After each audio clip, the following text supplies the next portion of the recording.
when I first started getting music, I had the worst music taste growing up because I didn't have an older brother or older sister like so many of my friends had. That's how you find out. That's the gateway. You have the older brother, AC/DC, check this out. Van Halen, Led Zeppelin. I didn't have that. I just had my parents' record collection.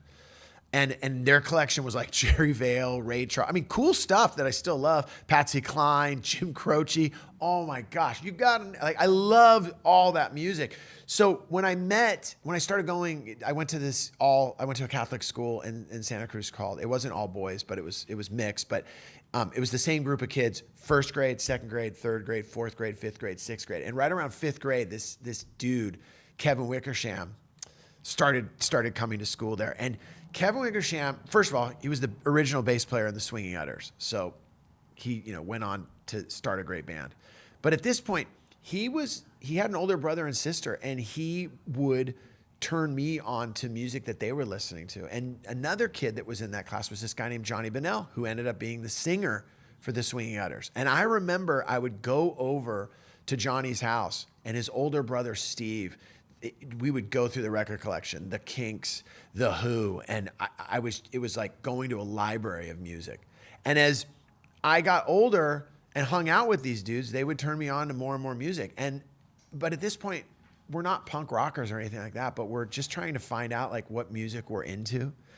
And we used to go to this thing called the Flea Market in Santa Cruz. It was at a drive-in theater. It was every single Saturday, and you'd go there, and it was all, it was thousands of people with all their things that they're selling.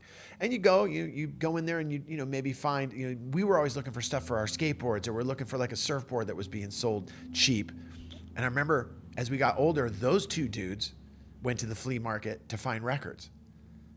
And I remember we go there, and they found a copy of The Clash. The first record just says The Clash. And I remember all together we put in our money. It was like $4, and we all put in our money, and we buy this Clash cassette together, and we're like, damn, dude, this is gonna be cool. And I remember that on the way home, we were deciding who gets to have it for the first week. And I said, well, I put in the most money out of all of us. I should have it for the first week. And they're like, all right, that's cool. And they gave it to me, and I never gave it back because it changed everything. I remember I sat there and just would listen to that cassette over and over. It has White Riot on it, Janie Jones. Like, I'd never heard music like that.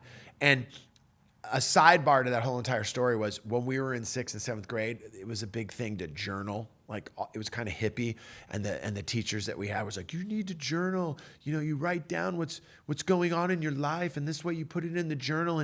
And I won't read what you were writing in there. But it got to the point where the teacher made us journal. Like, you have to journal 6 pages a week. And when you're in 6th and 7th grade, what are you going to journal about? And I remember Kevin Wickersham again goes, no, dude, what you do is you take songs that you want to learn the lyrics to, and you listen to it, and you write the lyrics to the songs that you want to learn and listen in your head so you know the lyrics, and journal those lyrics in there, because it'll, you'll get pages for your journal, but you'll also learn the lyrics to a song. And I remember at the same time, I was fully into the Ramones and Rocket to Russia. I had that as well. And I remember I started journaling lyrics to songs, and that's how I filled up my journal.